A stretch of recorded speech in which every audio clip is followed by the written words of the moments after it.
இப்போ வந்து நான் ஒரு ஸ்வீட் கார்ன் எடுத்துருக்கேன். இதை வந்து நல்லா கழுவி எடுத்து வச்சுட்டு மிக்சியில் போட்டு எடுக்க போகிறோம். ரொம்பவும் கொரகொரப்பாக இல்லாமல் ரொம்பவும் நைஸாக இல்லாமல் மீடியமாக அரைச்சி எடுத்துக்கலாம். இப்போ வந்து 2 ஸ்பூன் வந்து அரிசி மாவு சேர்த்துருக்கேன், 2 ஸ்பூன் வந்து கடலை மாவு சேர்த்துருக்கேன்.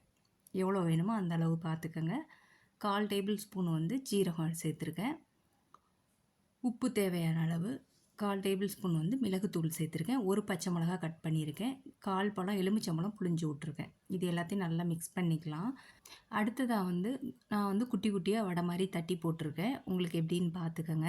இந்த ஸ்நாக்ஸ் வந்து ரொம்ப ஈஸி தாங்க, ரொம்ப சிம்பிள் தான். இப்போ வந்து இந்த ஸ்நாக்ஸுக்கு வந்து உப்பும் காரமும் கொஞ்சம் தூக்கலாக போடணும். இல்லைன்னா அந்த ஸ்வீட் கார்ன் இருக்கு இல்லையா, அது வந்து இனிப்பாக இருக்க மாதிரி தான் இருக்கும், உப்பு காரம் இல்லாத மாதிரி இருக்கும். அது எப்படின்னு நீங்கள் பார்த்துக்கங்க. இந்த ஸ்நாக்ஸ் வந்து குழந்தைங்களுக்கு வந்து ரொம்ப பிடிக்கும். உங்களுக்கும் பிடிச்சிருக்கும்னு நினைக்கிறேன். உங்களுக்கு பிடிச்சிருந்ததுன்னா லைக் பண்ணுங்கள், ஷேர் பண்ணுங்கள், சப்ஸ்கிரைப் பண்ணுங்கள்.